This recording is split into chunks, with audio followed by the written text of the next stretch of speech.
Wangi yu zubidi bana banga na obidi fidi bakalaban tete bakalaban tete.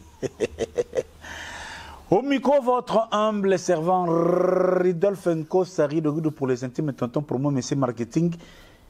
IGF de la presse, papa Mapassa Balou Babengie Chamboui. Voilà.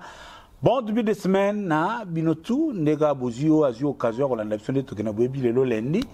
Tu as mingi na les dossiers du week-end, mais les lots tolingito salango un peu en mode préenregistré en direct des résidences privées, en mode été pour ça la biso moins bien par rapport le tomigno comme radon lelo. Vous aurez votre humble serviteur des gâteaux échangeurs en abino sur quelques petits points, notamment la sortie ou les sorties médiatiques. Il y a Kofi Olomide, vous allez vous en rappeler que le week-end a été dominé d'abord par l'émission Parcours de Kofi Olomide, en passant par Jazz Kavoulou, en chitant par Biwan et Kofi Olomide, kaka nenge GDG qui n'a par rapport à Zaki Mubimba via Panzani. Tout solango, est-ce que Parcours il y a Kofi Olomide? L'artiste a-t-il rencontré l'agenda ou encore les cahiers des charges ou l'esprit du parcours? Parce qu'il faut se le dire, qui dit émission parcours, selon ma compréhension, parcours égale humilité, 2, parcours égale sincérité, 3, parcours égale anecdote. Est-ce que Kofi Olomide, Azane Moutambodi, Alekara na mingi et Pai Nabiwan, que les cannabis du genre parcours, nous allons donner notre commentaire parce que nous avons eu aussi quelques anecdotes. Pour nous, on est Kende, qu'avons-nous retenu de l'émission Parcours de Kofi Olomide? Nous allons aussi tourner sur l'actualité événementielle qui est 7 juin 2025, Ferrego la ING Arena. L'Ikambouya, vente physique, où déjà ils ont déclenché, je vous dis, l'empire du mal plaira. Empire du mal, l'élio, non, donc, Nebsibino, Gangi, orge. Donc, Empire du mal, Gangi, arbitre, a sifflé, Ferrego la orge, Nenganini, et comme il m'a vente physique, et Toyokanaki Bongote, Tonton Bev, notre chargé de communication gratuit, chargé à promo gratuit, Tonton Bev à l'Eli. Oh non, tu es bongote, negenini, et komi makambouya. Nous allons en donner les commentaires et surtout que les Ferrego là, qui hier, tout le monde a une vidéo, ouais. Tout le monde a un musicien, peut-être non, n'engni yoko za la musicien, na bonne année ba invité yote, ba bengi yote. Tala lelo yo. Ferrego là, après l'invitation. Après l'invitation, et pas il y a président, il y a Gabon. Ferrego là devant les avocats. Là, en 2021 ou 2022, j'avais fait un décryptage sur la musique. Ferrego a fait la musique du palais. Musique au pena ya Beethoven, au Jean Goubala Lingaka. Yango Ferrego la betara lelo. Certes, il est dans les typiques musiques populaires, mais dans son essence, dans les vrais fonds, il y a musique qui a fait rigoler. C'est la musique du palais. Ce n'est pas moi qui va les contredire. Botuna maître Ankara. Botuna Baro ya matete. Botuna bavoka près ya baro ya matete bango mutu ba yingela ki na Ferrego le padre de Jésus de Dias. Ah gaye encore bavoka batabe chubele botuna gangai nzabi kwa luzolo. Donc au moment que le padre Jésus de Nias avant na répétition en route vers ING Arena à dendi après Gabon à minute yo pire vient il a Ferrego la comme mu jansa na campagne présidentielle donc azoni ya tamindule faire déjà ça ya ki article qui est virus na anniversaire 6 mai baluka 9 ba mise en relation ou api relation na yo botuna ngani nzambina il paraît et c'est que le padre a bêti par rapport à l'avocat. Les bazo luka banego proposer bango pe balubi oyo yete ba proposer pe mise mo be ba fuka be yete Elle va proposer faire rigoler. Donc, tel avocat. Donc, pour que nous mettons l'avocat, il faut aller à vote. Conseil de l'ordre, il faut s'angana. Il y a baro, il y a matete, basa la réunion, va voter. Et pour lui, la majorité absolue.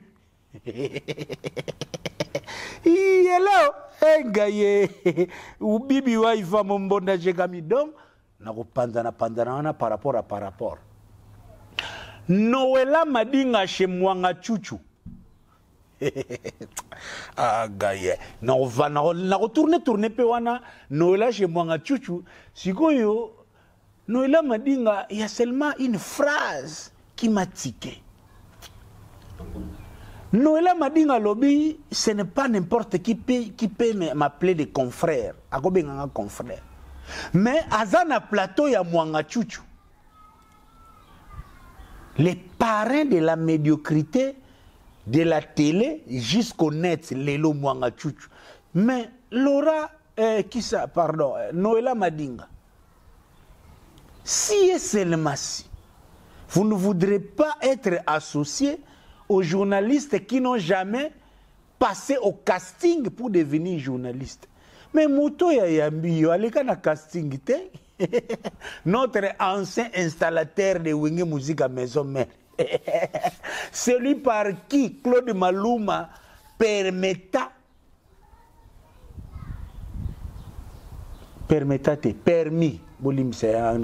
celui par qui Claude Maluma a permis de poser les questions lorsque Wenge Musique est la premier visa. Pour...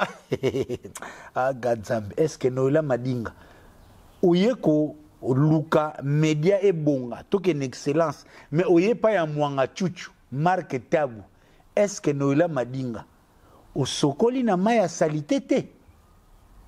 Les tensions et yako sukula média, mais Oye déjà et pas ya Moutoua Bosoto. Marc Tabu, Moutoua Bosoto, na émission. Noëlla Madinga, émission qui toque au français qui zongi. Mais Oye et pas ya Moutoua Bosoto, notre cher collègue du Clash, Monsieur Mwanga Chuchu, autrement dit Marc Tabu. C'est comme si Noëlla Madinga on nageait. Oye ko sukula na baignoire ya salité. L'intention était au bima propre, mais oye.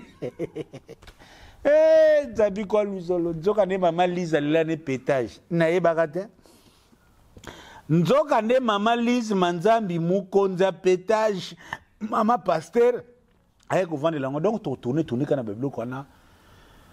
Ndenge zalaka par rapport na nenga système de jeu. Jibem piana papa chéri le 10 mai. Yeah. Le 10 mai, nous confirmons théâtre de gymnaste Maribel, Tozana Mobimba Papa Chéri.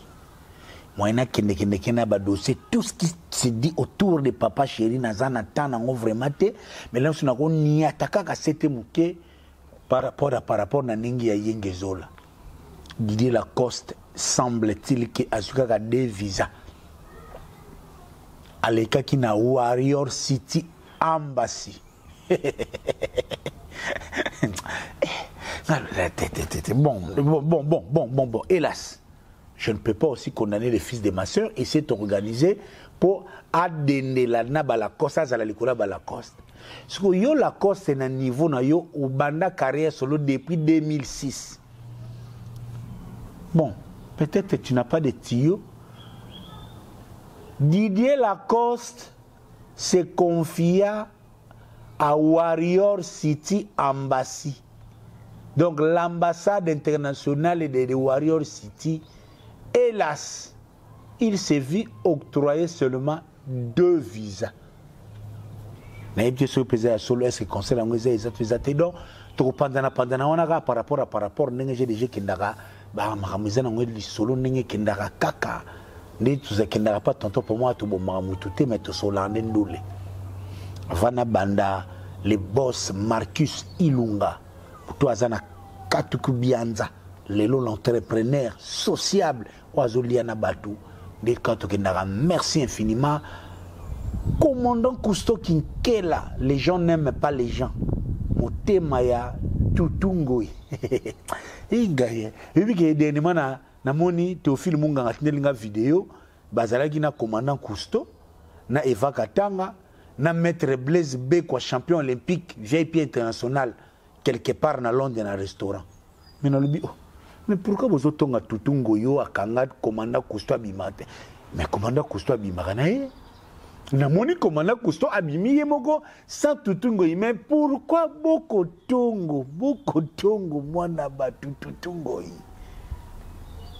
pourquoi donc ndeka je dis que naka Robin Vwemba display en couleur les plus beaux garçons de l'Europe dit merci infiniment pour notre soutien fait fêler la Mukonzaba San Salvador na kata London non lelo mabe na nenga système de jeu par rapport ndeka tokendaka esika siko esala ngelengi po Gisèle Tati Mama Versace Gisèle Tati et Ilambe solo la keba ogola tames ozongenga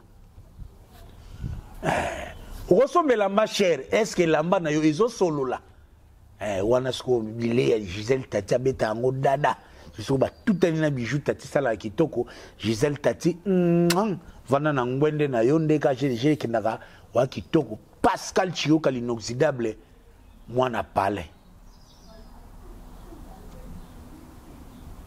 monde na kangamit sko tunanga nini Fidèle Lushima depuis Bunia alobi na Sabino Bunia Gou merci donc le tato ban la rato qui n'a pas gêné ma salon qui n'a par rapport c'est matando avant na kitoko jise koli l'évangile body mamona si portez-nous yaya ici on remercie les gens qui mettent la main dans la poche pour les katuku bianza c'est l'affaire d'argent et makamambongo ah on a nous on a tangia wa et makamambongo quand je dis Ferdinand pour tous les sapeurs silencieux ils ont katuku bianza oh na utuvana boisa batu bazana mbongo bazalaka na mbongo Bruno Aruna l'ami du boss Bruno Aruna l'ami du boss BBC na Birmingham yo yebi mami sita bonga ludia Gael Ministries brings the Sanjola sound to London's Dominion Centre.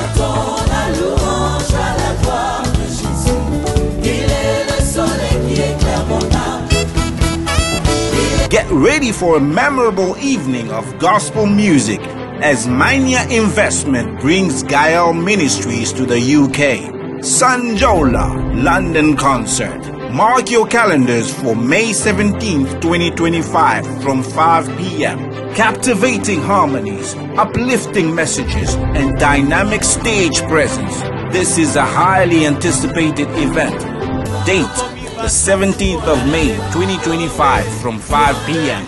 Venue, the Dominion Centre, Gaumont Palace, 9 The Broadway, High Road, London, N22, 6DS.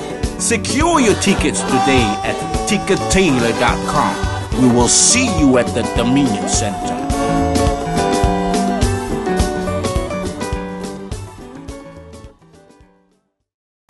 Voilà, au premier point, permettez-moi d'aborder 7 juin 2025, fait de Gaulle à ING Arena. L'affiche est déjà là. Donc, au-delà, il y a des tickets où ils ont mis en vente en ligne. Il y a encore l'ouverture, il y a la billetterie, il y a des tickets physiques. Je rappelle ici, Naneka Gisèle Tati na Kete Loa na Bijou Tati na ba onde ba bongamaki pour na kosa ba VIP oiza lelo na prix à 250 €. Les numéros pour appeler pour na kosa ticket VIP ezali les 32 472 77D 026. Donc, ils ont un numéro à recontacter par rapport à GDG. Donc, pour la vente physique, entre autres, ils allaient dans tous les FNAC et au restaurant New Tarmac à Bruxelles. Donc, restaurant New Tarmac, yaya. Au côté na site ya ING Arena. Au côté na site ya ING Arena. Ozoko somba tikete, munianguna, obeta numéro boye, compte à banque, sala boye, baso bazoni yokola yo, ozakana Bruxelles, kende na restaurant New Tarmac, ticket, il y a ING Arena, il y a fait rigola pour un concert, il y a le 7 juin, et Zawana Mobimba. Je entendis quelques oiseaux de mauvais augure, entre autres, bateau ya promotion ya ofele, oyo nzamba kela bango, pona kokanisake, ceux qui bat tout qui fait rigola, c'est alors qu'ils sont en train de faire la promo gratuite, notamment Tonton Bev, criailler.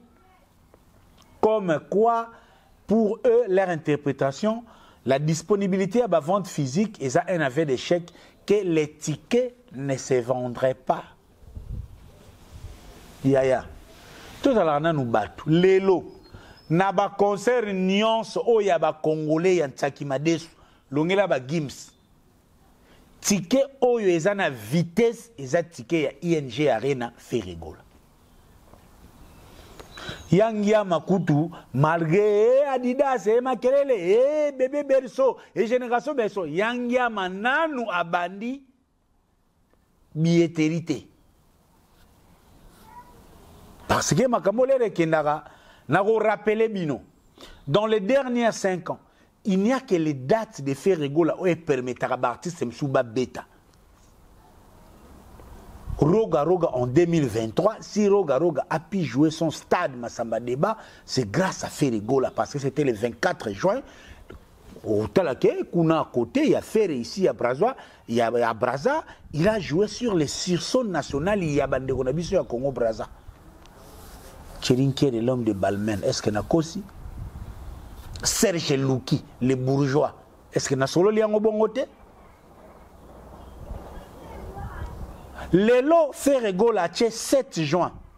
Il y a plusieurs projets. Nabatwa théâtre, Nabatwa musique et Nano Esilité. Till le 7 juin. Bogomona, projet concurrent au Ekobima. Le seul artiste au Sogache Libana Poto. Et comme on a polémique, même na after party. Puis nous avons after party. Pour tonton pour moi na petite direction te.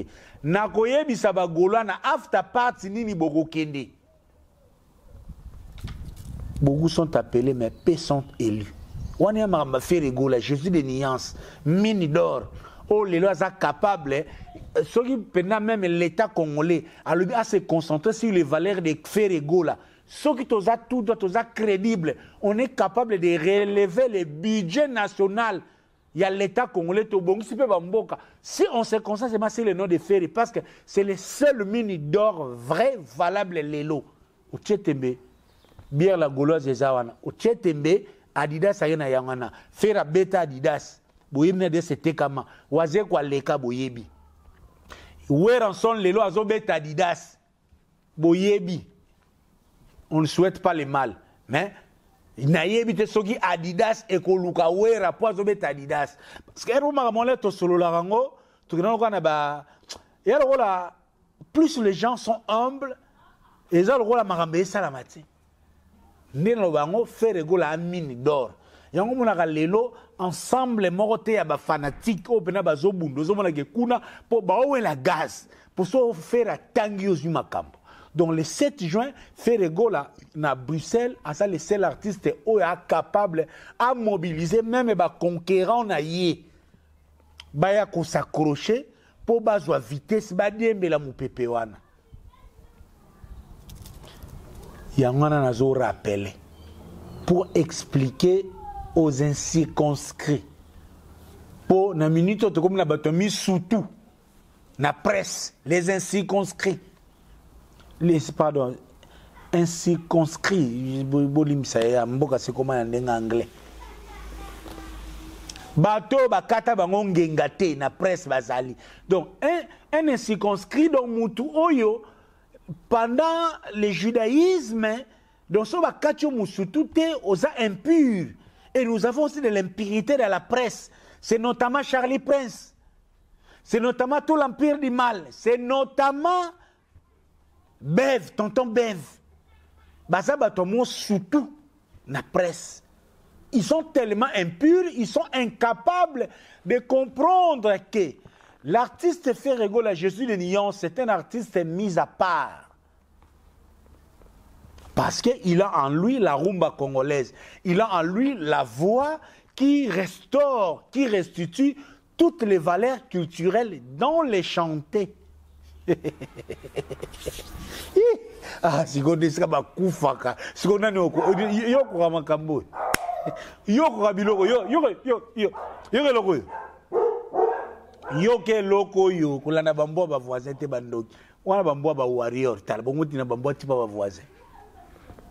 Le seul artiste qui le 7 juin 2025 na UNG Arena va restaurer l'histoire Grand Calais y était avec les pionniers de l'indépendance. Bavanisi indépendance tchatcha. Et Ferregola rentre à Bruxelles na ING Arena, grande place pour valoriser Umba congolaise par les chanter et par une musique full live. On a Zouate, la réconciliation de l'histoire. Là où grâce à Weranson, na maison mère, Ferregola s'est retrouvé na franc-congolais, oyo, ba mbiaka tout, ba vandi, ba yembi, ba cédé, ma solo, soiseau kumbelango lelo, et Ferre, c'est comme l'enfant Jésus recherché par Hérode. C'est pourquoi on cherche à les tuer. C'est pourquoi les incirconscrits comme Bev, Aroye Bisayo, qui vente physique, et ça avait un échec. Qui t'a dit ça? Qui t'a dit ça? Ferregola s'est toujours distingué. Dans le stade de martyrs, aucun artiste à ça là, babengango caravane, ou babenga techniquement dans marketing. Vente à porte, au bâtiment de Jéhovah Bassala, ok, Luka Bandimi na Bandako. Et Ferregola l'a fait avec les fameux tcha-tcha-tcha-tchao. Merci infiniment, na Paul Muntu Beka, au côté de l'histoire. Ferregola m'takendakana. Ferregola na Genève, Kenya, dans un système, il y a un Gaulois voyager, système de jeu. Donc, et n'est-ce que Kenarato Yebi qui donne un système en ligne. Tu ne sais pas que nous avons aussi Nabandego Nabiso Oyo Lelo baza incapable de recevoir un ticket en ligne. Oui, biso te boso ma ticket en ligne. Ngai moko, si quelqu'un comme moi tonton promo pour découvrir que ING Arena dépend de kaka na ba banque bato baza na Belgique, fallait et le canal live que un abonné a ko expliquer nga.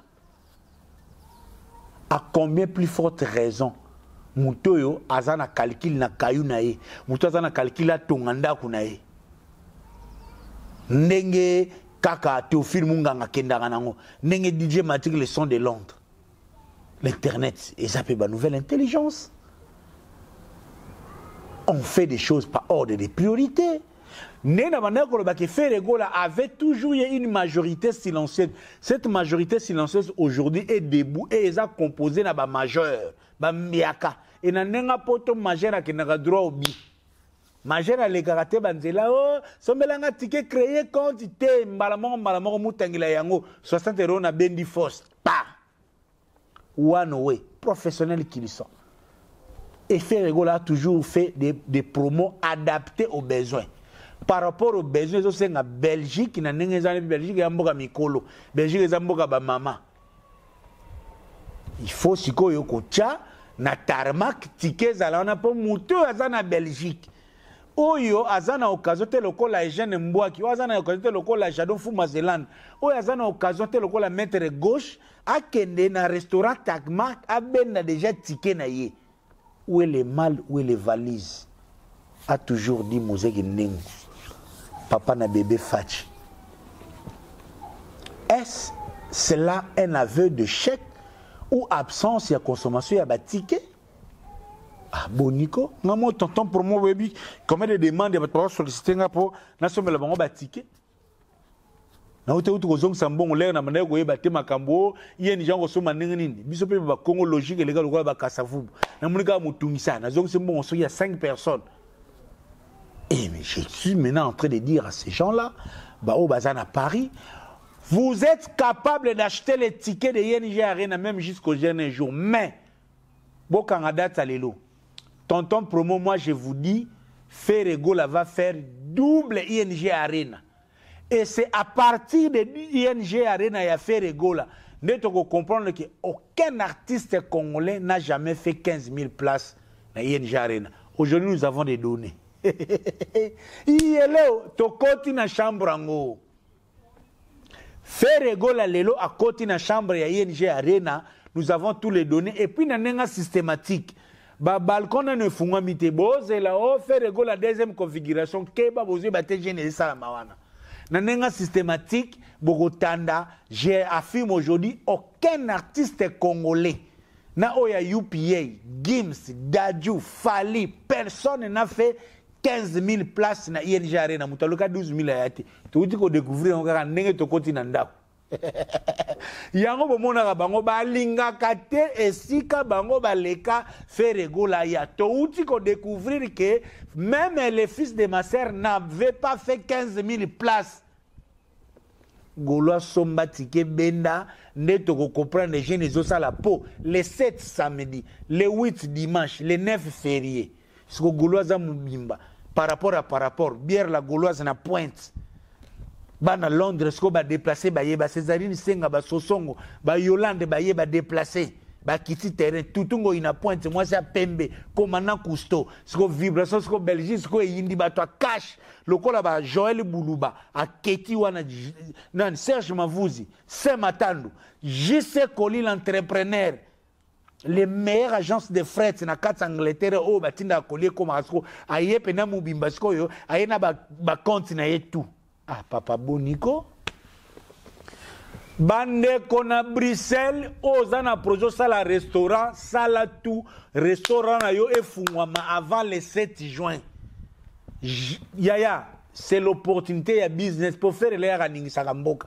Na minute déjà trésor pembe les 5 bazagana mubimba. Terrain c'est ça déjà carré restaurant maluba o sanga ba ta stratégie ba ta la tout.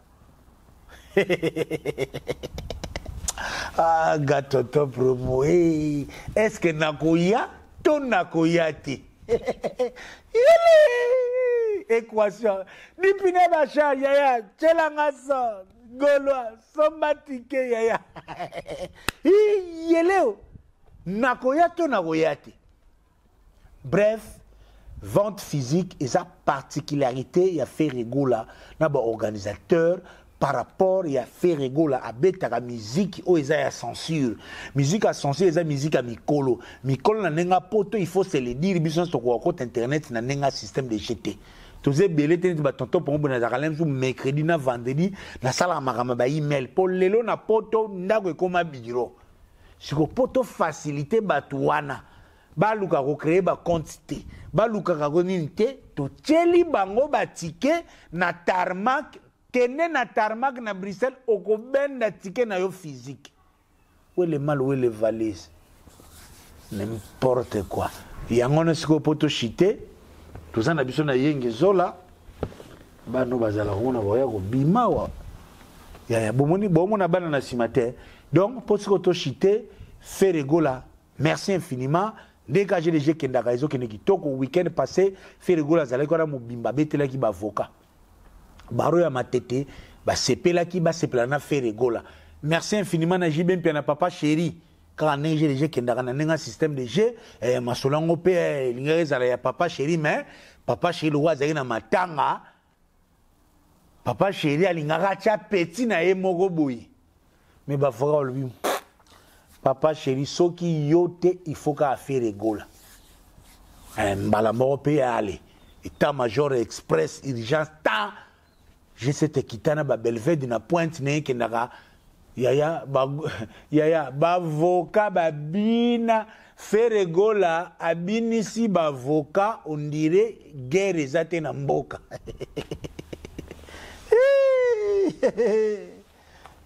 Le padre ngana landaka yaya balingaka na tina yo yaya ba mettre avocat kakabui yeki fuelele yaya ba mettre avocat babine éliminé. Barido pamba pamba éliminé. Donc et ça il prenait qui toko ndege ezalaka petit nanga mikolo Johnny azui lisusu ntselele tatata apapolier kaka ndege nanga azui Johnny tatata apapolier. Donc pour ce qu'on a chité bien na rolobaka aboui ne chapine plein de grâce les bourgeois gentilshommes à Paris. Yebisa belle bride systématique automatique là où les Romains s'empoignèrent au Azane loko ebimsaka bitumba na mboka Azana posa bitumbate le 7 juin Belle Bride poto bate la kimia na omanet Belle Bride akene na ete po kitoko ya Belle Bride ko bimisa bitumba na ING Arena. Nelly Tamboula Bouta social intelligence et ça la bien par rapport et mamenga li soit famille to vandi ngwen. Tous pepele ya mbetolo mame milinzemba. Akoti makamara Albert Robert Debord aroya ING aroya pe masolo mususu ndeka GDG kendaka. Bonga ludia. Bonjour à tout le monde. Bande Konanga à Londres. Plus particulièrement, il y a North London, Tottenham, Chingford, Wood Green, Barnet, Walthamstow, Bakartenyo, tout les akotoyo. Les shop Nabino et Fongomaki. Nasi bomonenga na vidéo elekaki. All Nation Store, nga mettre seti. Na zongi suna benga bino boya belé, biloka fresh. Chaque mercredi, ba légumes, ya fresh sokota, ba safu, ba nguba, biloko nyonso tout. Encore une fois, link moyo oleka, to kabola ngopa batunyo surtout pour na online shopping okoko sala au fill-up basket na yo, au check-out na lobaki. Atunyo sur N15, N17, N18, na N9, toko ya osela no delivery. Boya belé, au Nation Store, ezawana, ezazela bino biloko fresh, le mercredi, puis dimanche après le sambo, na 12h juste tozawa, bakri surtout boya, vendredi pe ba musulmani, boya biloko la bino ezali. Voilà, on est là pour tout le monde. Voilà, merci beaucoup.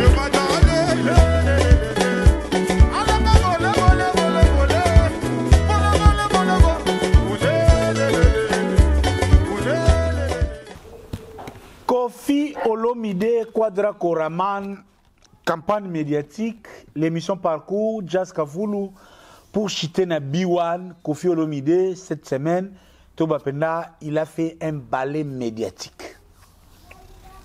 Émission Leke Belé, Keye Zongi, tantôt, Keye, Kofi Alobi, ceci, patati patata, donc Kofi, que c'était prévisible que semaine autre entre autres na ba commentaire na ba sortie médiatique ya Kofi Olomide.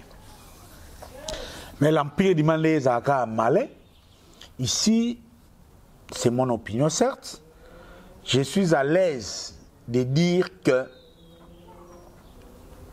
avec la permission du boss Marquis Ilunga, l'entrepreneur en Angleterre Lelo, Mouto Aliar Anabatu, que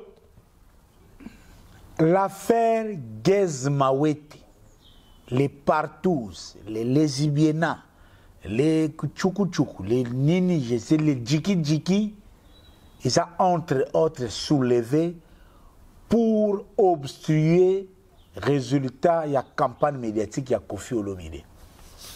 L'empire du mal baza conscient que Kofi Olomide a sali ba émission na pour na ba projet na futur, mais voilà que l'empire du mal a outi ko denisa. Donc ce sont même des histoires vrai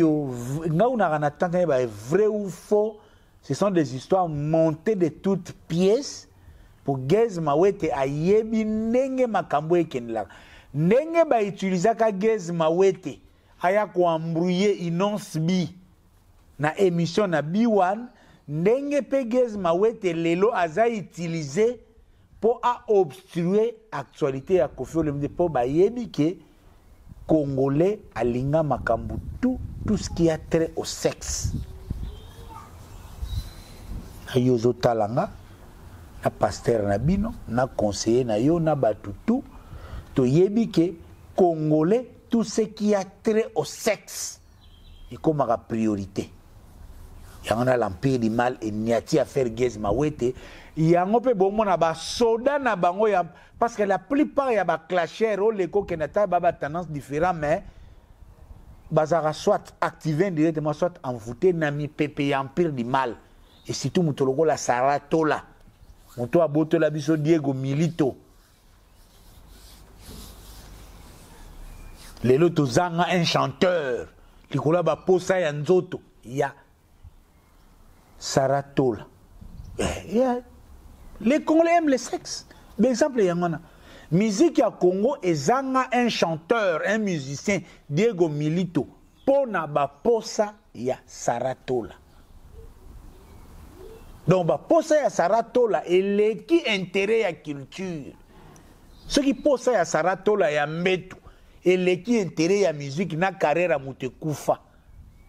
À combien plus forte raison bakoyoka mawa qu'il y a des gens chaque fois il y aura toujours des clashs en parallèle des activités à musiciens loko la Kofi Olomide a sali stratégie na pour abongoma pour la projet futur mais ngasko na sepela parce que ce sont les mêmes musiciens au ba pesaka occasion na ba clash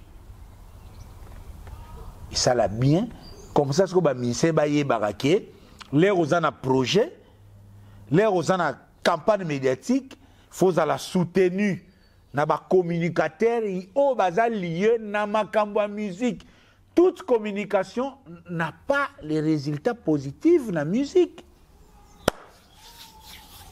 yambo monara a malé demi voilà tout ça kota mo pa on lo bakaka Sandra Kazadi Mama Rifa Sandra Kazadi yebaka ki makamba ba Saratola oyo bazo attaquer biloko vie kita bino ndenge bosalaka na bureau val bozana ba calcul na bino na ebisaka bino kaka ke ndenge internet eza lelo so boyebo tala direction te.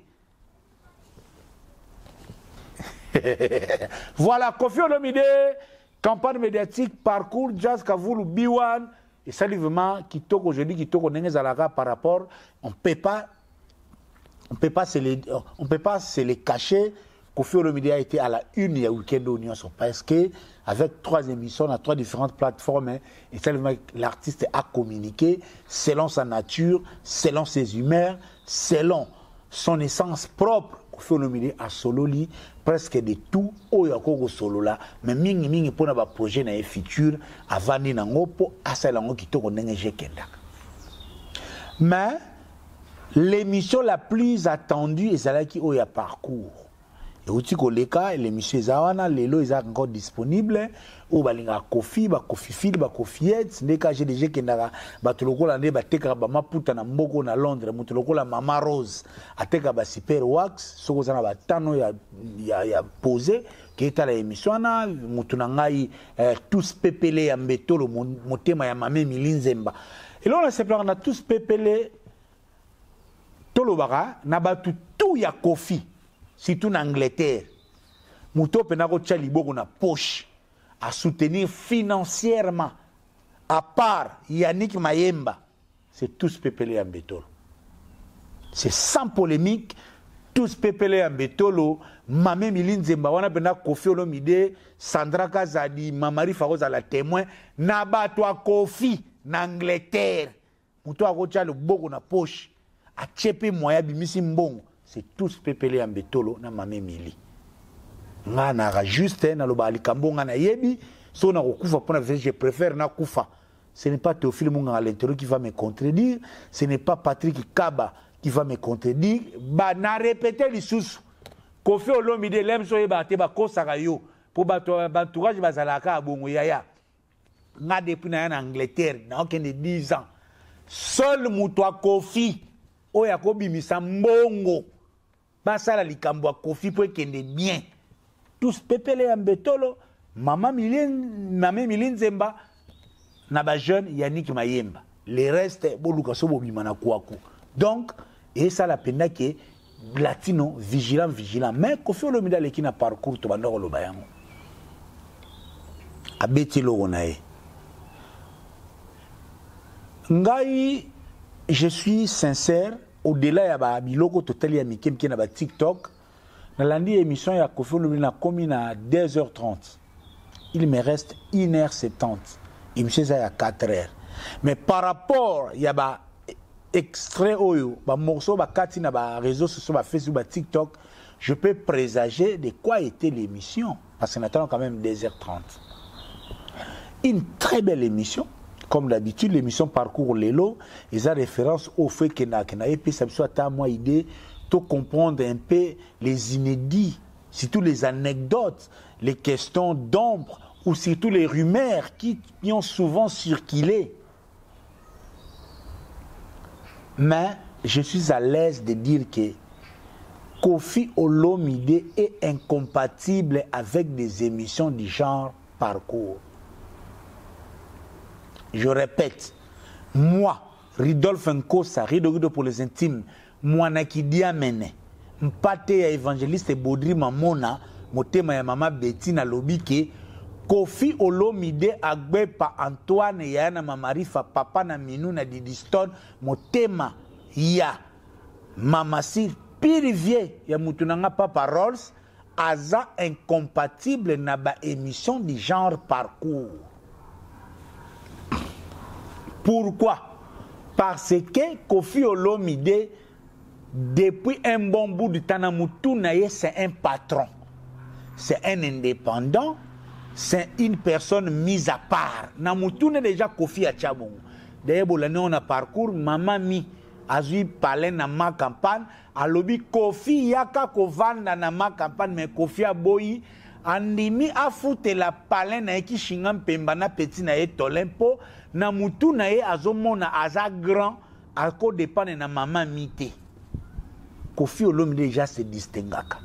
Donc, dans une émission, où ils ont une sincérité, déjà, sincérité à Koffi Olomide est relative. Parce que Koffi Olomide a accordé une sincérité pour yozo makamu. Pour yemo déjà quadra coranman à Anzambe. Si tout va petit tout va tengama, va petit le rôle va fali. Donc, à tes émissions le rôle parcours. Cause la te Koffi a une sincérité, mon côté a eu déjà petit fali diaboulou 119 Judas Iscarios motwazanga tata na mama na ndole. Siko Koffi a royate attaque des parcours a solo na sincérité te. Ayebi déjà ça menchitu chekevaramente mutunanga bakanga yo mitif na Tanzanie soki na Zambie.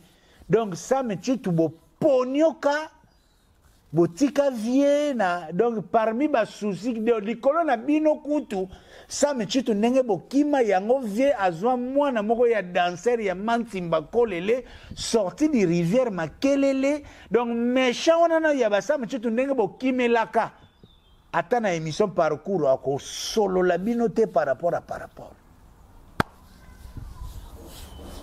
C'est ça Koffi Olomide. Et Koffi Olomide azana nos compétiteurs. Azan état d'esprit que à 68 ans, il est valable à retirer le libaya. Donc il ne peut pas vendre tous ses secrets. Directement, là où on attend les anecdotes, parfois ça vient, parfois ça prend les allures, il y a polémique, parfois ils ont un nid à bigogo. Pour bigogo, ben émission, tel que Koffi Olomide a mis bigogo dans parcours. Koffi Olomide, dans Quartier Latin, il y a eu beaucoup d'albums, il y a Quartier Latin, mais qu'est-ce qui a fait que Quartier Latin a été créé en 86, mais le premier album est venu en 1992, pour dire 92. Et les gens étaient pas encore prêts, ou bien ils étaient à Banzemo, malamment comme tu as sauté. Mais vraiment, vraiment, vraiment, est-ce que Nani vraiment a fait ça pour l'album? Nani a tiré pour Yemba? On a déjà esprit à Nika. Il y a les Judas des Latinos. Bref, l'émission est là. C'est une très belle émission. Il équipe bien. Nana s'appelle par rapport entre autres, parce que les gens savent que Koffi Olomide c'est mon modèle. Na s'appelle parti ka Koffi Olomide a lobby li sola wake up. Nengeni ni ye alingaki na ye banzembo na ye ateka ngona batu ba kosomba mais papa we bazoyembela banzele na ye na ba master na ye pour vous comprendre l'état d'esprit à tonton promo lelo parce que maître nanga Koffi Olomide tanga aye na ndole tonton promo tanga aye na YouTube et sika so ngana Koffi Olomide likolo piken tozo beta na malbiloko likolo par rapport ya bagarre ya cerveau moni so ngana linga Koffi Olomide aye na wake up Papa Wemba azoyemba badodo pela na di vacation mais Koffi Olomide azoyemba bato bakotia katuku bianza. Yango bozomona ngape na nenga systématiquement mettre Koffi Olomide projet na ye aussi longtemps frein.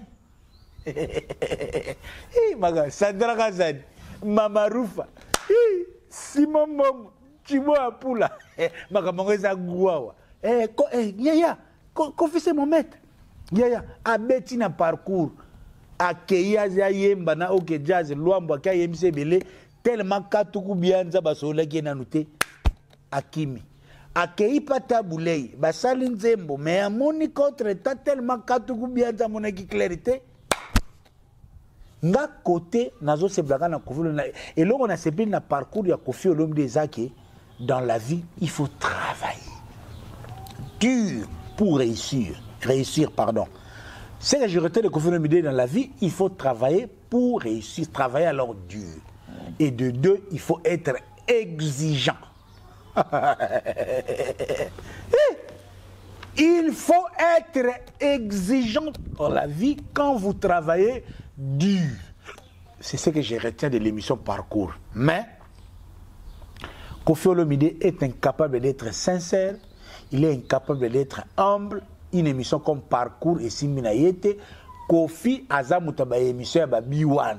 Kune lingaka bambodi bo telemi ndenge nini didi boye bolakisi ndaku bo beti bo gogoli Jordan Kusa abenganga kon bo kokoti ko boye donc Koffi aza mutaba émission ya mbodi azane mutaba émission Parcours te wana zena okaka lem sur la Parcours faire gola sachaki bar moko likolo ndeka je kenda ke sala moi bien ça peut moi bien mais azaki ne mal à l'aise.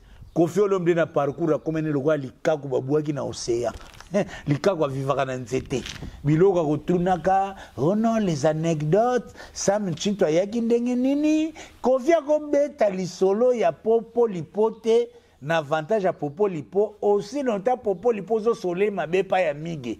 Ateza émission Parcours, Koffi n'est pas fait rigola. Koffi n'est pas bakole. Déjà na mutu na tchaka patron musique ko. Non na mutu mubimba yepa mige keo avant ça la émission na mige faut miga changer kit. Ibono bomone mutu.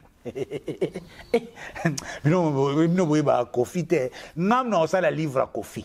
Nga. Nga mutu na ko sala livre ya Koffi à part les petits hypocrites de Bokendara boy. Nga sola boy tout. Nga kinana les quadra boy. Pa.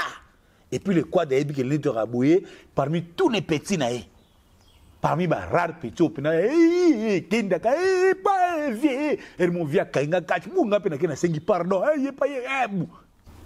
les quadres n'a pas petit tout bas les lois à vitesse. Les seuls petits oyo dans les quadres n'a pas sur la louvanium qui va. Donc, Koffi Olomide des années qui tournent systématique dans un système de jeu, mais Jézaki Toko, Jézana Makambonae, Lelo, a refaire ma sonne n'enge qui n'a par rapport, il y a par rapport. Mon ami B50, Ponga Loudia, B50, où il y a chaîne Nanga, où il y a le fils de ma sœur était à traître. Tonton promo, Ponga Loudia. Et là qu'on a sepeli makasi na émission ya Koffi Olomide, que Lelo modèle ou idole nae na gospel, c'est le pasteur Atoms. Et on a Sarabino, c'est très rare que tonton Pomo fasse des choix où il est à côté. Et on a Zoloba. Quand vous voyez quelqu'un comme Koffi Olomide, c'est vrai, tout Charabango le cola par rapport côté to classe Sarabango. Mais Lelo, tout le cola pasteur Atoms, Sœur Nadège, groupe Gaël Musique, ils ont vraiment ba personnalité na ba organisation oyo lelo ils ont contribué positivement na gospel à l'évangélisation et à la préparation ya corps du Christ surtout pour l'enlèvement. Ya on a loba na bandeko ba en Angleterre et les villes environnantes. Les 17 mains avec le groupe Gaël, Pasteur Atoms, Maman Dadesh et l'ensemble de tous aux Alana, Tokutanana Dominon Sainte, pour célébrer ces grands projets de Sanjola. Tous les pasteurs de UK, pasteur Maps, évangile Bodi Mamona, Toukala, pasteur Titi, pasteur Kosi, bateau Nyon sur Lingaranzambe, en Angleterre, c'est une très bonne occasion pour nous de nous réunir autour de ces grands projets. Dans la méditation, dans la louange, dans l'adoration. Parce que le rôle de l'Église, c'est seulement préparer les peuples de Dieu pour l'enlèvement et notre bien-être. L'Église sera bien. Jour où on a les 17 semaines à Dominion Saints à Wood Green, les autres tickets sont déjà disponibles dans Google. Au Betty Kaka, Sanjola, London 2025, aux 8 tickets. Tozo que jours où on a au-delà de ma musique, c'est pour améliorer notre quotidien. Tosolana Tata, dans l'adoration, dans la louange, pour nous apprêter au grand jour. Parce que nous, les chrétiens, nous continuons à croire que un jour, il viendra, il reviendra comme il nous a promis, pour nous prendre, pour que nous ayons quelque part autour de la vie éternelle. Parce qu'ici sur terre, nous n'avons pas la vie éternelle. Et c'est cela, se passe parfois par la prédication. Le pasteur Atoms en est un. Ça se passe parfois avec la louange, c'est un artiste. Ça se passe parfois avec l'adoration. Le groupe Gaël est là. Rendez-vous 17 mars. Dominion Saints, London. Get your tickets and I want to see you there. And I hope that I will see you there. Donc, on vous dit, ceux qui confient à ceux qui ne bongo, confient au lomida yebi. Mais ndepeka ba j'ai des gens qui n'ont par rapport. Hérité Watanabe, bon, na yebité, est-ce que ils a effet patcho RFI, c'est qui est sur Gogani Antembela Purga, et si vous allez de Gonangaï, ma solo est bien, mais musique ya wenge linga makelele. C'est bien bon, on a dit que d'hommes de Paris, ils ont qui est bien, bas spectacle, bas s'organiser, bas français, bas mouiller, bas maillot, j'ai dit que qui toko, mais à partir du 24 avril jusqu'au 24 mai, tout dans le dernier mois, makelele pena il faut ça là. Donc Gogan la pour gagner tembe ningisa po makelele komika ba mire de lamentation, ba pas tu refiba les lara et ça la bien tena ninga bagara boule. Et ça là qui toko par rapport beaucoup paré que na ninga côté moi c'est mi actualité mutonanga muke tonga dire la coste alobika bendika de visa nan compte ya empire du mal nan compte ya fali nan compte ya warrior embassy ce que tu yebité et que souka ningene est-ce que les 12 oyo ndole na maribel ezate mais ndeka nazo lobaka karma pas ligo jenny est renversé retour à la rumba a pessimisé déjà rendez-vous le 2 août 2025 oyo le 2 août wana toza mobimba na ndenge ya mokete na ndenge ya système de jeu toza mobimba wana le 2 août na karma pas tosola nga mona kosola na ebité est-ce que karma pas on dit ma TikTok pour na linga na yamana karma pas na TikTok ne kitoko dina zo savourer na nga album ya Nono Fuji Fidel Lushima nga mikolo na zo savourer album ya Nono Fuji yo savourer nina en passant des gars en to kende je rassure que le 10 mai 2025 na théâtre de gymnase Maribel, Jibem Piana donnera son concert. Naebi ke week-end yo proposante na ngai nene ya na Kofax basala ki panel moko, beaucoup d'autres clashers de TikTok bayaki cherchant à incriminer Jibem Piana pour son absence. Ah non, puis ça va conseil. Nene ya ma chérie. To solo la batu. Tout sur l'internet, mais ils ont vie à bateau, ils ont passé à bateau. J'aurais préféré que Néné au côté en contact avec l'équipe de Jibem Piana. Oluka Oyeba, la vraie et la bonne raison. Qu'est-ce qui a fait que Jibem Piana a se déplacé? Parce qu'il a organisé les obsèques à Kinshasa. Il a envoyé les moyens en Europe pour que Océane azala funérailles azala d'une quand même d'une ya kombo na yo. Les enfants biologiques de JB Mpiana, pour dire les frères de Océane, étaient présents na funérailles. Pour dire que la famille JB Mpiana était présente na funérailles. Yaya, tous abattus. Jiba za JB. Mais les sous makambo Jiba zo passé, néné ya yo yebi angote. L'aigle de Kawele Mobutu, pendant une période, à nos sous visa en France, Nénéa, tu t'es encore posé la question, la dernière fois que JB Mpiana a foulé ses pieds à Paris, c'était quand? Toujours que de près d'une année que JB Mpiana ne foule plus les sols européens, particulièrement les sols parisiens. Et puis, il y a un problème à Batouté. Il y a un problème à Batouté. Namatanga, les 5 sens, il y a Moutou. Sur les 24 heures, il fonctionne toujours.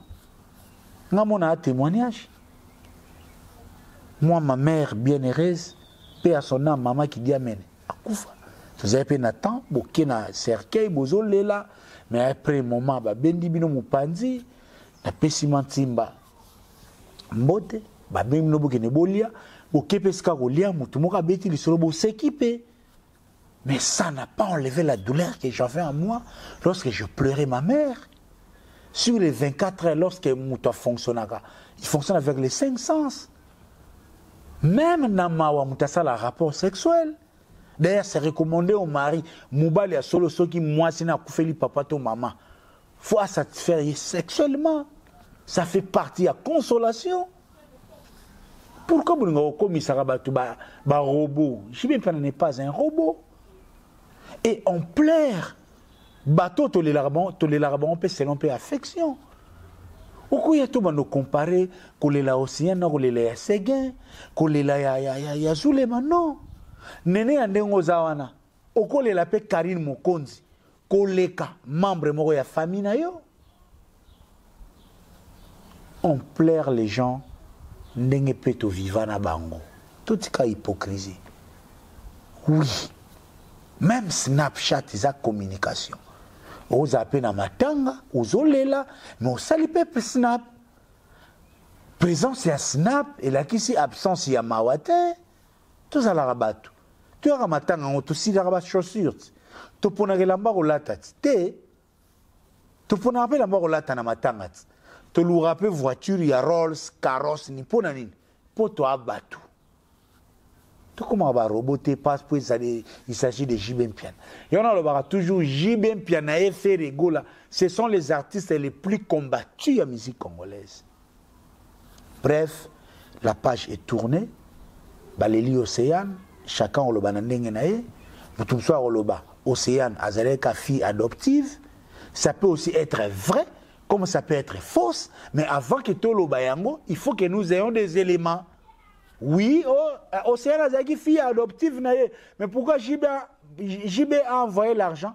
JB a envoyé l'argent pour garder relation du vivant à Océane. Elle a accepté JB Mpiana comme son père. Et JB Mpiana est en droit d'organiser les obsèques pour honorer la mémoire à Océane. À la moine biologique ou moine adoptif à Kokenenango Bongo. Tout ça, ça va ADN, comme il y a belé, misère qui n'a pas belé, maman pelle là comment ressemble la main, avant ensemble à tamboula na vie à moi si, et y a un biso ba Congo, tu peux sa paternité na maman, pour maman de moutaye ba mukolo mwana. Mais ce n'est pas le sujet aujourd'hui. Vous avez l'impression que le gars Kofax, des irresponsables, nés. Est-ce que quelqu'un comme Kofax? Ayebi, c'est quoi la vie?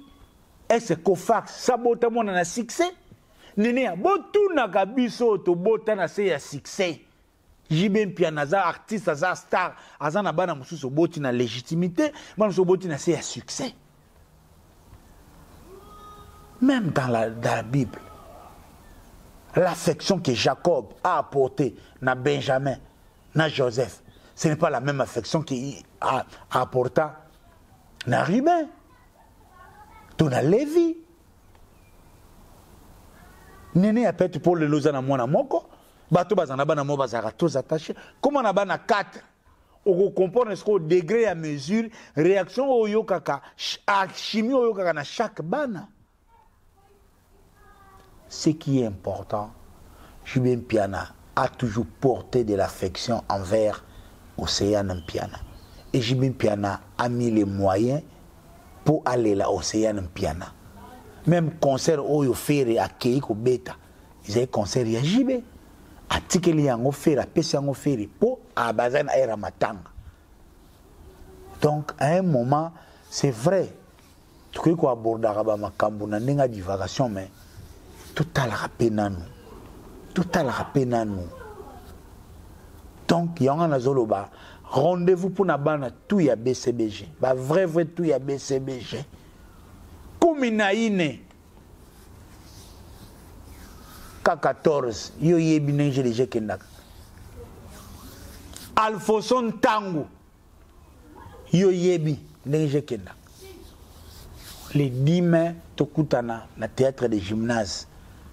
Roger Mel na tio témoin to sola Jibin Piana papa chéri et ça abiso qui tok. Alpha lui enan fidèle Lushima. Na yebi ki ebuni agu.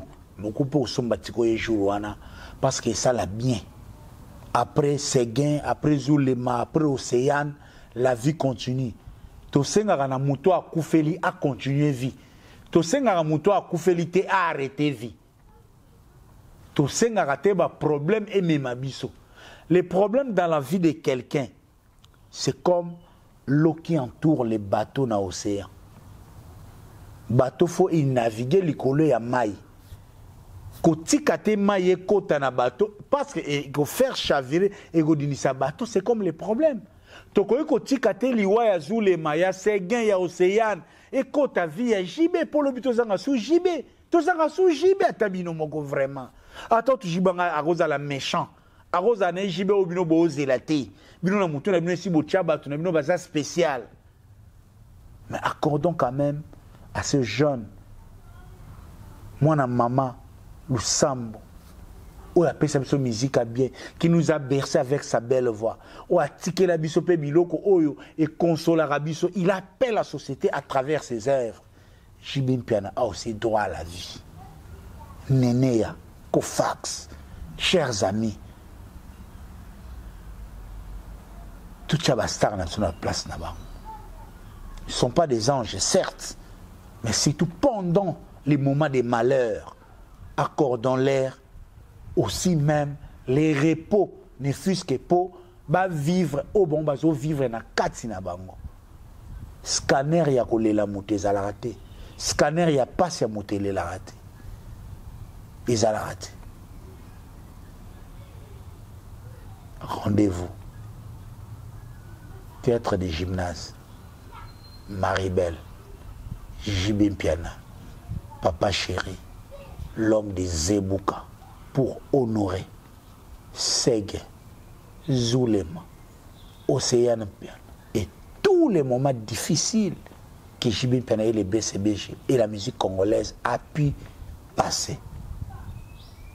Get your ticket. Don't miss it. C'est une occasion à ne pas rater. Bongaloudia. Voilà, Maître Blaise Beko Robi vous discipline couleur Gisèle Tati Toko Baba Nakne Karine de Boss Lady Karaneto Kendara par rapport fait fêler la Moukoudaba San Salvador. Une intervention n'a évité, c'est vrai entre autres aussi le week-end. Sortie médiatique il y a Noëlla Madinga 3 ans après. Mais na lingi nanga ko kende mingite Noëlla Madinga na témoignage hein nga même na ko profiter na témoigner nga na Noëlla Madinga tokutana te nga na Noëlla Madinga toza na relation moko particulière te e ko tchaya à l'aise azala na estime envers nga mais une fois l'an passé l'anniversaire nanga Noëlla Madinga à mon épée anniversaire nanga abi tonton pour moi donne-moi le temps tu mérites mes souhaits Noëlla Madinga kenda vraiment à bendi beauté, à souhaiter ngapé bon anniversaire. Et ça, parmi les bilogo, et puis ça a courage à ça la moussala bien. Parce que Noëlla Madinga, c'est une fille très intelligente, pour ne pas dire trop intelligente. Elle n'a rien à voir avec beaucoup, permettez-moi les mots. Bon, on a beaucoup, elle n'a rien à voir. Elle est éloquente, elle a la force des arguments. Alors, la juriste, elle sait ce qu'elle fait. Elle a vraiment de quoi donner à la presse congolaise. Et on a beaucoup d'estime dans Noëlla Madinga. Alors, beaucoup d'estime naïe vraiment. Serge Luka Ebi, c'est les sorties médiatiques qu'ils ont commenté, par terre, ça et là. Mais tout ce que j'ai compris, Noëlla, c'est vrai. C'était la première fois que Marc Taboua Yamba, mais Marc Taboua niveau Yamba Noëlla Madinga. Excusez-moi, peut-être que mon nom a écrit, ou bien un problème personnel n'a été, mais c'est une émission dans les fonds. Noëlla avait beaucoup à donner et elle avait un ras-le-bol par rapport à sa lecture et environnement médiatique pour un peu jouer de sa position comme leader d'opinion. Une dame, après les mois de la femme, a tapé les poings sur la table pour un peu bousculer, pousser au changement des choses. Mais malheureusement, Noëlla Madinga a eu la malchance d'abord d'être reçu par un bricoleur journaliste comme Mwanga Chouchou. Finalement, l'émission a manqué de moniteurs. L'émission est moniteur. Un moment où Noëlla Leli, mais il y a des empiètements. C'est le terme de Noëlla. Il y a des empiètements. Donc, Maman Lise Manzambi a un agenda. Il y a Noëlla a Solarana Maman Olive, Noëlla a Solarana na Maman Denise, Maman Lise Manzambi pe Akati. Akati nani akoti wana po yepe amiteka bobi makamanga nzambe ndenge kendaka kazare mapelelo Lise Manzambi pe amiteka kana ndenge bobi ndenge je déjà kendaka. On comprend même donc Lise Manzambi yekutuka yekoteka ya clash. Au sens que Maman Lise Manzambi maîtrise les clashs mieux que Mwanga Chouchou. Et les Mwanga Chouchou kuna yepe il a même un esprit à rumeur sans que ça contenu moko pena par rapport à invité. Et Dieu aidant, c'est grâce à l'éloquence de Noëlla Madinga et la force des arguments, na combat na y a excellence au Noëlla Madinga Zaranango, nous avons pu avoir une émission qui a tenu debout. Mais par rapport à la présentation, l'émission je suis allé voir, Nathalie Nalobi. Donc, des présentateurs avec des agendas cachés. Nous avons un souci. Noëlla Madinga a critiqué, bon, pas qu'on critique, mais ras-le-bol, parce qu'elle aime l'excellence. Elle fustige parfois diplômés à IFASI qui ils ont du mal même à formuler une introduction pour animer une émission. Elle fustige comportement TikTokers, et notamment elle prend aussi le temps et à remettre les pendules à l'heure par rapport à tous ceux qui ont crucifié sa fille, surtout quand on a traité sa fille, il y a amené à Mouta anémique. Ce sont des histoires où vous savez, je comprends la douleur. Il y a Noëlla Madinga, mais hélas, c'est tout ce qu'on a pu avoir. Mais tout ce que je retiens, moi je dirais. Nene ya na sepelaka na yo nakope kobenga yo pe na mopanzi na solono yango, mais peut-être pour eza kaka réseaux sociaux eza makambo eza public. Mais Nene ya, je t'apprécie dans tes faiblesses, dans tes forces. S'il te plaît Nene ya, s'il te plaît Nene ya, je t'en conjure, je t'en supplie comme quelqu'un que j'estime dans les mal comme dans les biens. Dans les prochains 2 ans, de 2025 à 2027, s'il te plaît Nene, Luka aussi ça likambo Noëlla Madinga. Je n'en maîtrise pas, sur le plan judiciaire, il faut oser le résultat, mais à un moment, la bonne foi surplante les procédures judiciaires. Nene ya nga vie na yo pire vie na lela yo yebi. Na yebi pe droit. Na yebi pe droit. Et loko est une solution à la réconciliation. Ils ont mieux qu'un procès. La réconciliation est stoppée par procès. Parce que dans le procès, avocat n'a pas de juge a la carrière. L'avocat et le juge, ce sont des professionnels qui n'ont aucune émotion par rapport à vos problèmes. Nénéa, je t'apprécie, ma soeur, ma petite sœur, s'il te plaît. Non, c'est ngote obenga lelo Noëlla. Mais Luka aussi le salikambo à l'amiable. Moi, je suis au Congo. Chez nous, on dit kiaku, kiangani. Muto yazo elo kwa mutu. Muto a baby selo kwa mutu. Azala toujours en position de faiblesse. Je te conseillerais jamais to Luka, to pesa yo raison. Likolo ya Noëlla. Non. Là, je ne serai plus mon Congo. Néné ya Luka palliatif 100 000, 1 million. Ils ont été belés sur Toyo Kango. Mais air volonté, il y a aussi les salikabo et bandaka. Ogo bandape likambango $200 par mois. $200 par mois. C'est mieux que tout néné ya. Au salata 10 ans. Au foutiata 5 000, 6 000. Lobby, la dette est quérable chez les Bantous.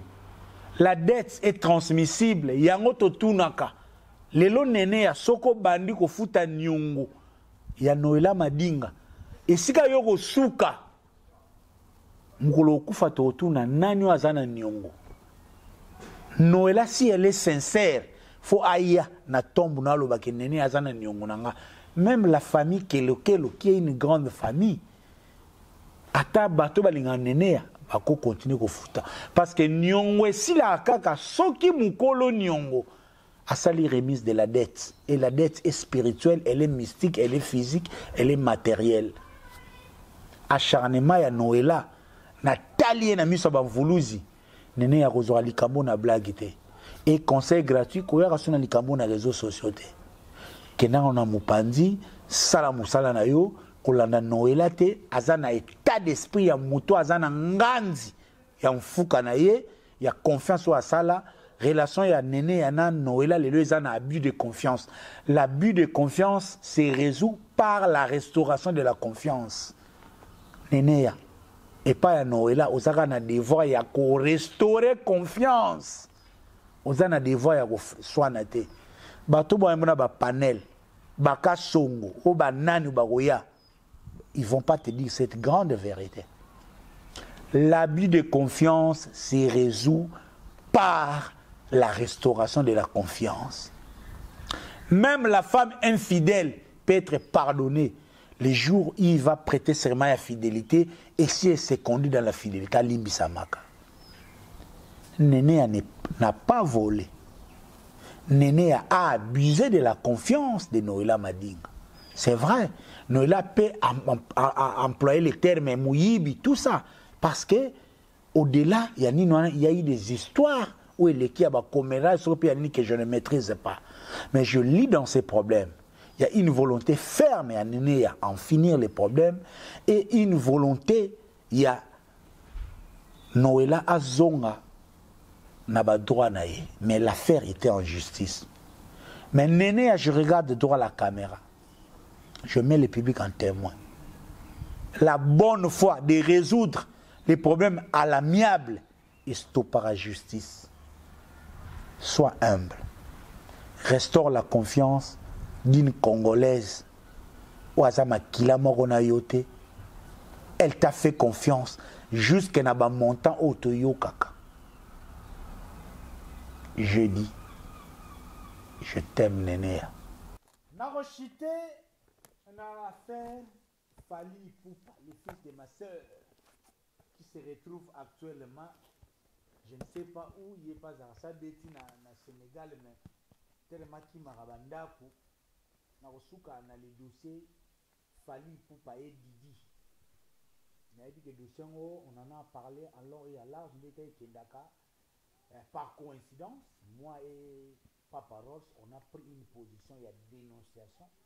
Papa Ross a usé de l'ironie et moi je usais de la dénonciation sans forcément incriminer Fally Ipupa, mais je peins les tableaux de la situation. Passinanga, c'est un menu fretin de Alidor et de Mike Lokamba qui se sont réunis autour de leur plateau mesquin avec leur chaîne pour prétendre que Kofi Olomide devrait porter plainte na tonton promo na Papa Ross que nous aurions souillé l'image de la famille de Kofi Olomide, surtout sa fille bien-aimée Didi, que je salue en passant. Namoni bazotinela nga ba page empire du mal batenga na Papa Ross lokola bandoki biso tolito boma soki que ce soit. Oui, si vraiment batenga lokola ndoki na Papa Ross, ça c'est déjà très bon. C'est-à-dire que le travail que nous avons fait, Papa Ross ayana ironie, ngana yana ko détailler ba dénoncer ba fait diabolique. Ndoki comme takamatu ndoki, c'est venu soit qui ba. Aïdor et Mike Lokamba pour votre gouvernement.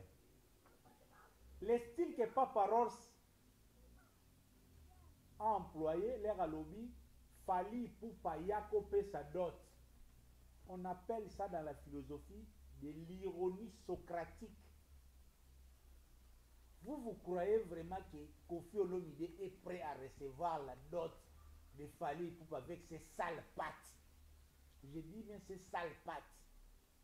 Parce que tout ça, ce qu'on a dénonciation, parce que les pattes de Fally Ipupa sont tellement sales que il ne peut jamais arriver à Kofi Olomide que Papa Ross a reçu un adult. Ça, on appelle ça de l'ironie socratique. C'est pour mettre Fally Ipupa devant la responsabilité de ses bêtises. Que Fally, tu as une famille. Tu as une femme, Nana Ketchup, avec qui tu as du mal à consommer les mariages. Parce qu'il faut se le dire. Les mariages se consomment par la présence. Un mari qui est toujours absent du lit conjugal et du foyer ne consomme pas les mariages. Il faut se le dire. Aïdor, Mike Lokamba, je suis capable de vous amener les calendriers et de vous dire sur les 365 jours combien de fois Fally Ipupa est à la maison. Et les cas 10 fois. Et les cas 30 fois. Et je suis capable, je suis capable de vous mener les statistiques, probabilité à Fally Ipupa d'être sous le lit conjugal avec sa femme. Je suis capable. Donc, moi, je suis venu dans la dénonciation pour dire que na lobité que Fally sort avec Didi. Je soupçonne Fally Ipupa en train de manigancer quelque chose derrière Didi. Moi, je suis inspecteur Colombo, je suis preuve. Vous voulez c'est l'enquête. Et je t'informe, Aïdor Bokwala, au moment où je parle, il y a deux enquêtes parallèles. L'enquête de Tonton Promo et l'enquête de Bafana, Nana Ketchup. Je vous épargne Mike Lokamba et Aïdor. Dans quel contexte Fally Ipupa a quitté Kinshasa pour nous remettre au Sénégal? Et jusque-là, il est lié par les demandes d'explication. Pour explication, il fallait appeler ça qui n'a pas de silité. Ils ont dit que tatabana. Parce que la question était simple. Pourquoi Alia était aux loges comme assistant de Didi pendant que Nana Ketchup ne pouvait pas être aux loges?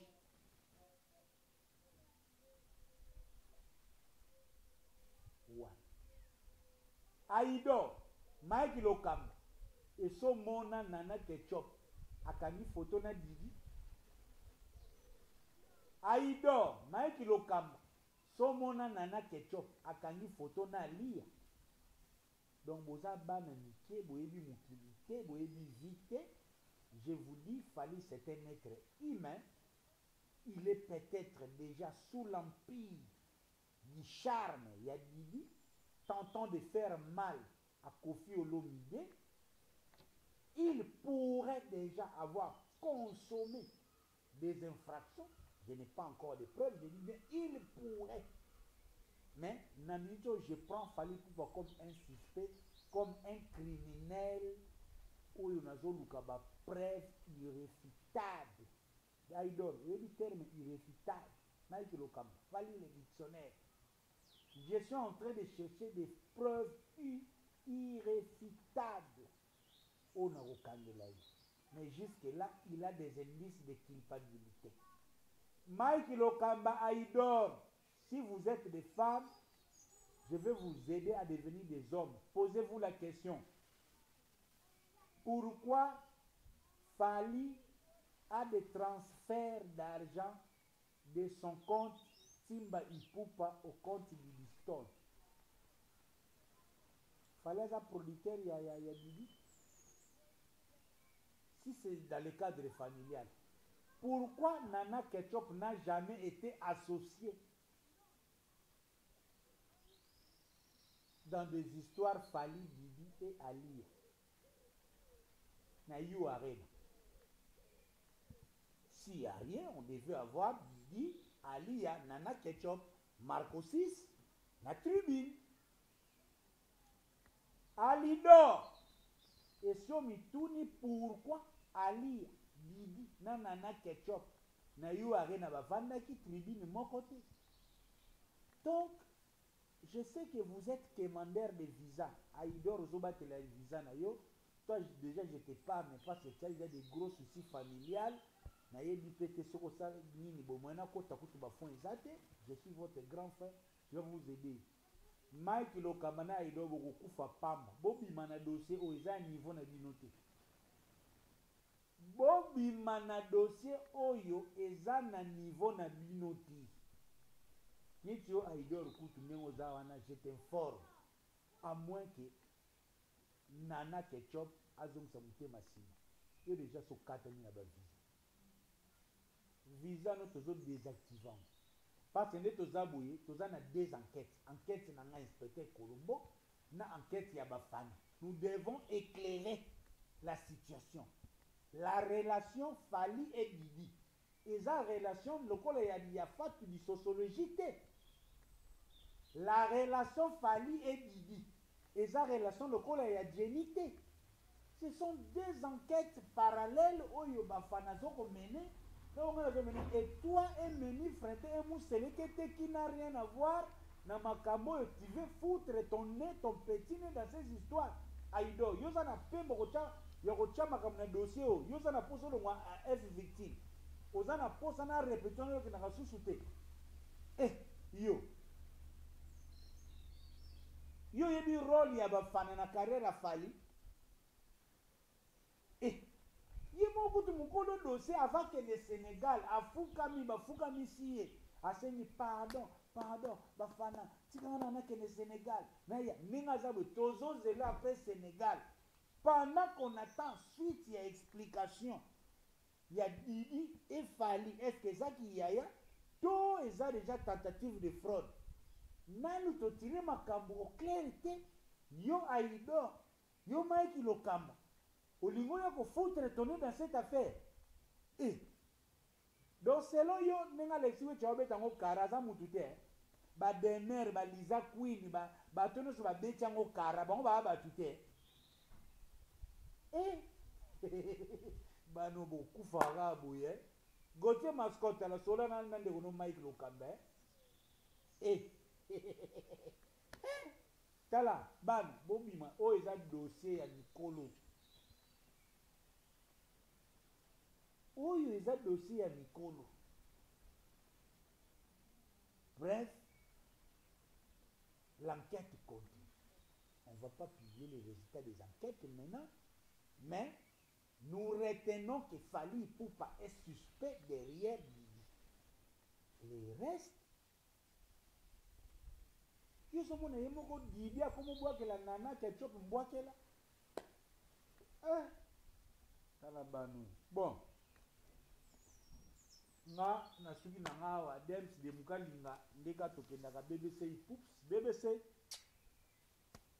bibishi muswamba yo yebi ndenge je kendaka Bob Shaumba le boss Marcus Ilunga na kata London Pascal Choka l'inolvidable Ferdinand Pouto Gisèle Tati Mama Versace Mami la promesse Fedo Bokata Fedos yo yebi Etienne Kimoto motema ya Lili Kimoto les gars qui n'ont par rapport à un système de GIA Jean-Louis mérite à la sentinelle vous en avez ceux qui toko tranquillement tranquille les nasis na haya mission na keko yoka nzembo na haya Descartes Konga na keko yoka nzembo ya Descartes Konga poya sola ba aza ingénieur de belles mélodies ndenge je kendaka donc yenge zola ka ndenge za rabana London benda ticket ya le 17 mai Pasteur Atom et Nadej groupe Gaël Bazar na kata London le onanga Joël a une que na Caroline Mwanda yo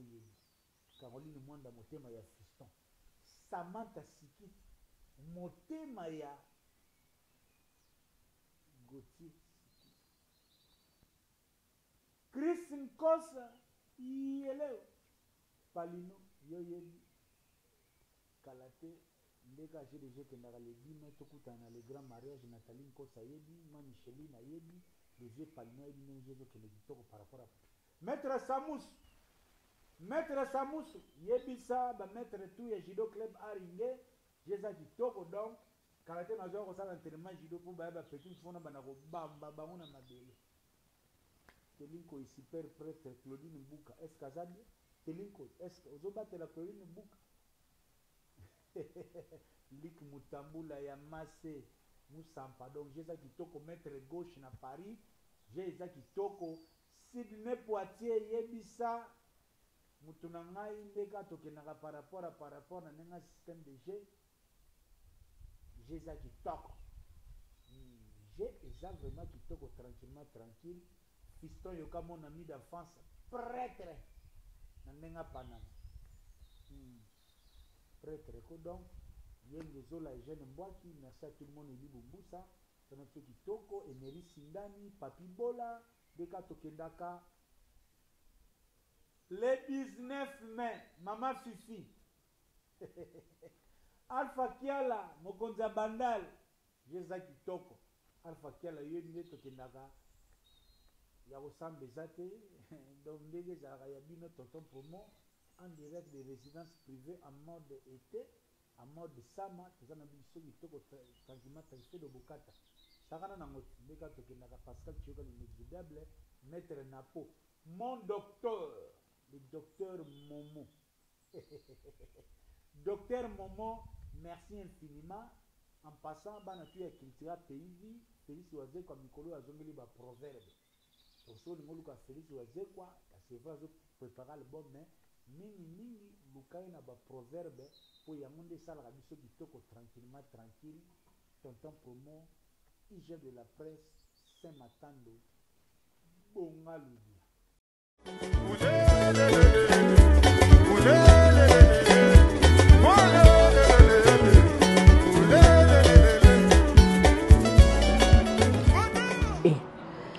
c'est sur les réseaux sociaux Nzambe, mais elle est l'équipe. Na erreur que ressemble biloko eza sauté. Bon. Na mekana au Nation Store, il y a maître Seti. Est-ce que bato manga est-ce que ba délivrer bon, na mekena no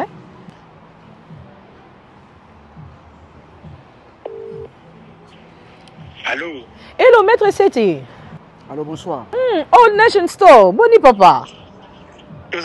Ah, ya yo l'équipe papa. Nazu moi situation mo awa nazu retard.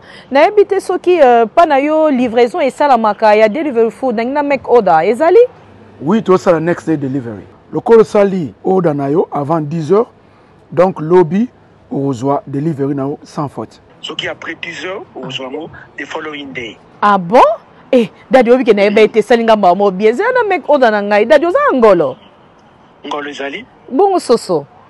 Ezali? Thompson? Ezali? Pondu? Ezali? Mutsambo ezanga te makaya bukasi. Nyonso to ezali. Dadi nyonso tu ana chango na order na ngai. Ok, olobi ngolo, soso, Thompson, Pondu na makayabu.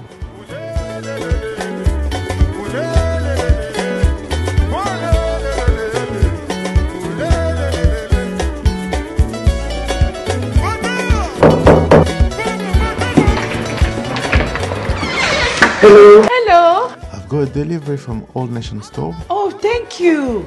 Mais où Melita? Merci. You're welcome. Thank you. Bye. Bye bye. Next day delivery. Et ça vraiment un solo hein? Bon dimilangaye. Old Nation Store. Partout aux alliés. Birmingham, Nottingham, Glasgow, Manchester, partout na UK. Numéro zawana il s'affiche bon benga. Ouais aussi bien. Next day delivery. Et bandi ozala. Et bandi na Maître Seti na Old Nation Store.